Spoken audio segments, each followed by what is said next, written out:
마노아라는 가정에 그 아기를 못 낳는 가정이었는데 하나님께서 아기를 낳겠다, 아들을 주시겠다 해가지고 이제 삼손이 태어납니다. 그래서 하나님께서 그런 삼손에게 복을 주셨고 하나님의 영이 그를 움직이기 시작하셨다라는 말씀까지 지난 시간에 나누었습니다. 참 복된 인물의 시작이죠. 시작이 참 좋습니다. 그런데 자랄수록 삼손이 인간의 어떤 정욕이랄까요? 그리고 한계, 연약함을 드러내고 또 넘어지는 그런 모습들을 이제 앞으로 계속 보여줍니다. 이런 삼손의 모습이 곧 우리의 모습이기도 하고요. 그래서 오늘 본문은 그렇게 이제 시간이 훌쩍 자라서 삼손이 어느덧 건장한 청년으로 성장을 한 모습입니다.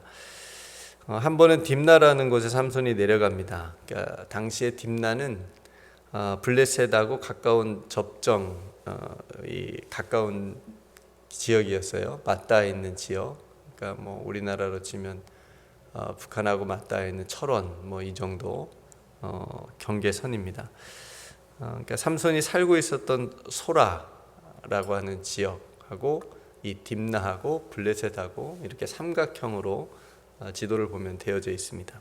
그러니까 서로 굉장히 가까운 지역이라고 볼 수 있습니다. 그러니까 오늘 성경을 보면 삼손이 딥나로 내려갔다라고 하는 표현을 쓰고 있잖아요. 그러니까 이제 어떤 지역이나 공간적으로 내려갔다. 그러니까 우리가 워싱턴을 갈 때 좀 워싱턴이 아래에 있나요? 워싱턴 DC가 뉴욕에서 좀 내려갔다라는 표현을 쓰기도 하나요? 어쨌든 지역적으로 이렇게 좀 아래에 있으면 이제 그렇게 이동하는 의미를 볼 수 있지만 그래서 그냥 굳이 딥나로 가서라고 하는 말을 써도 되는데 내려갔다라고 하는 표현을 쓸 때는 성경에서 굳이 이 표현을 쓸 때는 어떤 영적인 침체를 의미할 수도 있습니다. 그리고 좋지 않은 어떤 불길함을 나타내는 상징적인 표현으로 내려갔다라고 하는 표현을 쓰기도 하거든요. 예를 들면 아브라함이 기근 때 애굽으로 내려갔다라고 말하기도 하고 요나가 하나님의 명령을 피해서 다시스로 내려갔다라고 표현을 쓰기도 하거든요. 그런 의미들이 있습니다. 그러니까 우리는 내려가지 말고 올라가자. 우리의 삶은 올라가자. 네. 그래서 찬송가도 그런 찬송가가 있잖아요. 올라가. 그렇죠? 올라갑시다. 그래서 삼손이 딥나로 내려갔는데 가서 뭘 했나 봤더니 여자들을 보고 있어요. 그러니까 지금 상황이 어떤 상황이냐면 자신의 민족의 상황이 블레셋이라고 하는 이방 민족에게 굉장히 괴롭힘을 받고 있잖아요. 압제를 받고 있어요. 그리고 자신이 뭘로 태어났어요? 나시린으로 태어났단 말이에요. 그리고 사명을 받았는데 블레셋으로부터 구원할 사사로서의 어떤 그런 사명을 받고 태어났는데 거꾸로 그런 원수의 나라의 여자를 보고 있는 겁니다. 그 여자에 푹 빠진 거예요. 그래서 그 여자를 보고 그 부모님에게 가서 그 여자를 아내로 삼겠다고 떼를 쓰고 있는 겁니다. 기가 막히죠? 그러니까 이런 예가 가능할지 모르겠어요. 독립운동을 해야 되는데 일제시대 때 일본 여자를 보고 푹 빠져가지고 독립운동을 해야 되는데 반대로 그 일본 여자하고 나는 결혼하겠다. 이거하고 지금 똑같은 거거든요. 기가 막힌 거죠. 부모가 어떻게 했어요? 여러분들이 부모님이랑 어떻게 하겠어요? 등짝을 세게 한 대 때려야지. 정신 차리라고. 말도 안 되잖아요. 그죠? 그러니까 삼손의 부모가 삼손을 기도로 키웠을 텐데, 그죠? 그렇게 기도하고 났잖아요. 이 아이를 어떻게 길러야 되겠습니까? 알려달라고 하면서 키우고, 그래서 정말 기도로 키웠을 텐데, 삼손이 어쩌다 이렇게 됐을까? 삼손의 부모가 이렇게 말합니다. 절대 안 된다. 우리 백성 중에 어떻게 여자가 없어서 할례받지 않은 저 이방 블레셋 여자하고 결혼하느냐? 당연히 결혼을 허락할 수 없고 그렇게 반대를 얘기합니다. 근데 여러분 삼손이 지금 나시린으로 태어나가지고 하나님께서 복도 주셨고 하나님의 영이 지금 그를 움직이기 시작했다라고 그런 표현도 나오고 근데 어쩌다가 삼손이 이렇게 되었을까? 이게 이제 중요한 부분입니다. 근데 여러분 아담과 하와를 생각하면 딱 이해가 돼요. 아담과 하와를 생각해 보시면 하나님께서 그 아담과 하와가 살도록 에덴 동산을 만들어 주셨잖아요. 그러니까 에덴 동산 생각하면 여러분 어때요? 부족한 것이 없어요. 그죠? 그냥 정말 완벽한 모든 것이 충만한 곳에서도 무너지더라고요. 그게 인간입니다. 여러분들이 원하는 거 하나님께서 다 주시면 여러분들 멋지고 하나님 정말 하나님 자녀답게 살아갈 수 있으실 것 같아요. 아마 우리도 또 다른 것 때문에 무너질걸요. 쉽지 않습니다. 모든 것이 완벽했던 에덴 동산에서도 인간은 무너집니다. 그게 인간의 연약함인 거죠. 왜 무너졌을까요? 자기의 눈과 마음을 지키지 못해서입니다. 그래서 잠언 4장 23절에 보면 무릇 모든 지킬 만한 것 중에 더욱 내 마음을 지키라. 생명의 근원이 그에서 남이니라. 이런 말씀이 있거든요. 그러니까 오늘 본문에도 보면 삼손이 여자에게 무너졌는데 여자를 봤어요. 한 여자를 보았다라는 말이 나옵니다. 두 번 봤어요. 그 여자를 좋아한다고 말합니다. 그러니까 여기서 말하는 좋아한다는 그 원어의 의미는 옳다라고 하는 의미가 있어요. 그 여자가 옳다, 옳은 것이다, 그죠? 옳게 보인다. 그러니까 자기 눈에 보고 마음에 들고 이쁘니까 그 여자가 원수의 나라인 블레셋 여자인 것도 상관이 없고, 그 여자가 우상을 섬기는 여자에도 상관이 없고, 아무 상관이 없는 거예요. 옳게 보이는 거예요. 그러니까 이게 문제라는 거죠. 여기서 우리는 다 무너지게 되어 있는 겁니다. 자기 합리화가 될 수도 있고요. 그렇죠? 그러니까 지금 삼손은 자신이 누구인지 정체성을 잃어버린 거예요. 자신이 어떤 사명을 가지고 태어났는지도 잊어버렸고, 자신이 하나님과 어떤 관계를 가지고 살아가야 되는지도 그냥 다 잊어버리고, 나신으로서의 그런 것도 다 잊어버리고, 자신의 눈에 좋은 것이 옳은 것처럼 말하고 행동하고 있습니다. 이게 무서운 거죠. 잠언 21장 2절에 사람의 행위가 자기 보기에는 모두 정직하여도 여호와는 마음을 감찰하시느니라. 네, 이거 우리가 할 말이 없게 만드는 거죠. 하나님, 나 이거 정말 옳다고 생각했는데, 이거 중요하다고 생각했는데, 그죠?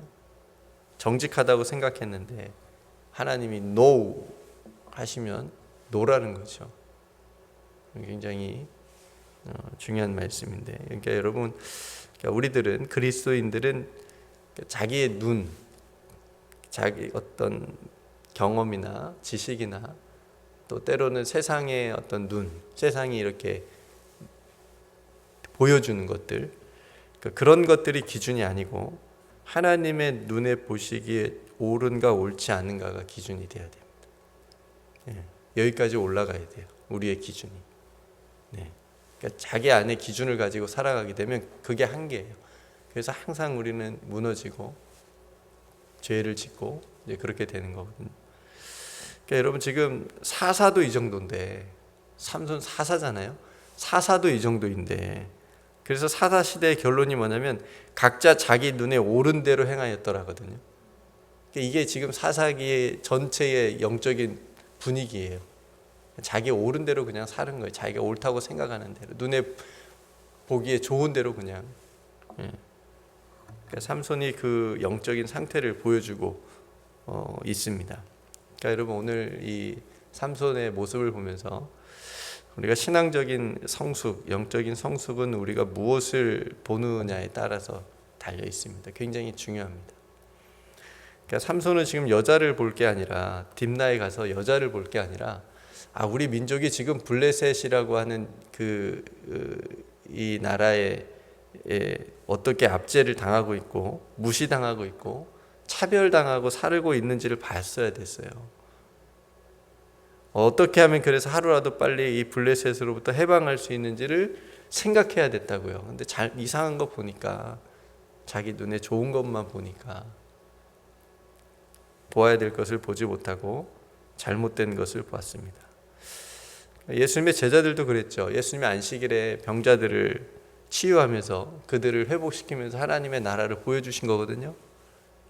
제자들은 뭘 봤어요? 그걸 보고 우리가 안식일에 이렇게 하면 안 되는데, 율법을 어기는 건데, 마음의 그 후환을 두려워했습니다.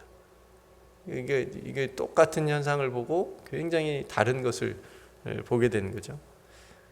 예수님이 가늠한 여인에게 회심과 용서를 베풀면서 새롭게 시작할 수 있다는 어떤 하나님의 나라를 보여주셨는데, 또 그곳에 있었던 바리새인들은 그 여인의 죄만 보는 거 아니에요? 이게 굉장히 중요한 겁니다. 뭘 보느냐. 그러니까 여러분, 우리가 하나님께서 우리에게 보여주시는 것을 제대로 볼 수 있는 방법이 뭐냐면 하나님의 말씀 앞에 서는 거거든요. 하나님의 말씀으로 보는 거예요.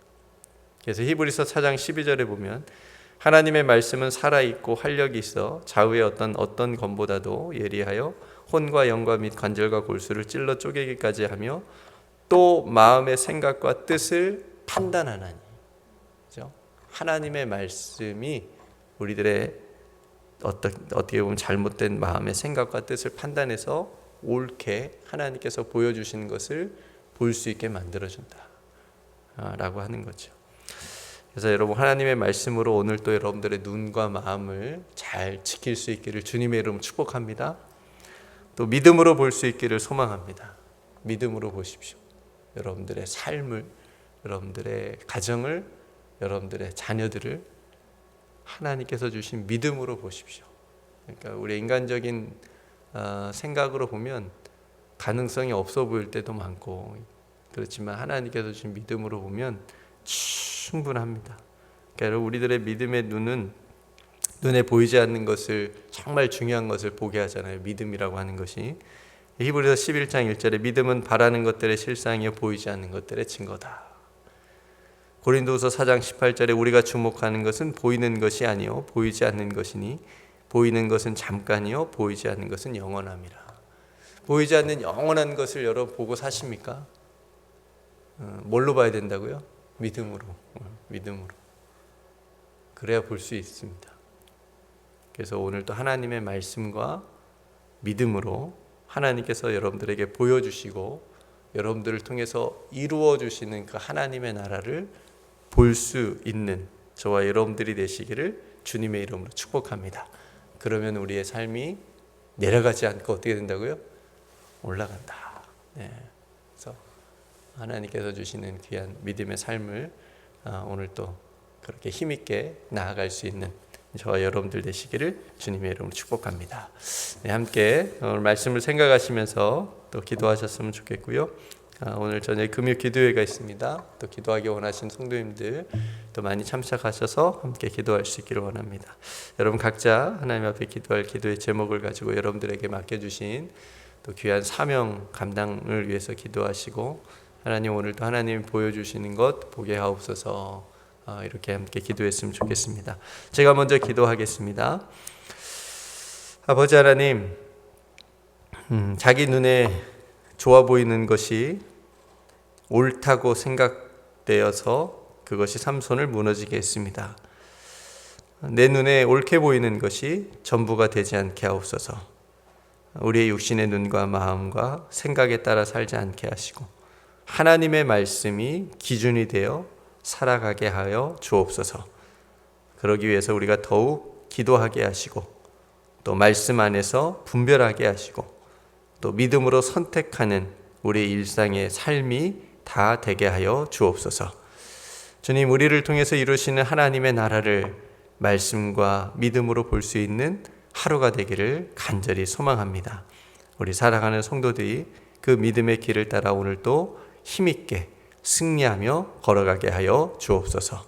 우리를 사랑하시는 그리고 이끄시는 인도하시는 우리 구주 예수 그리스도의 이름으로 간절히 기도드리옵나이다. 아멘.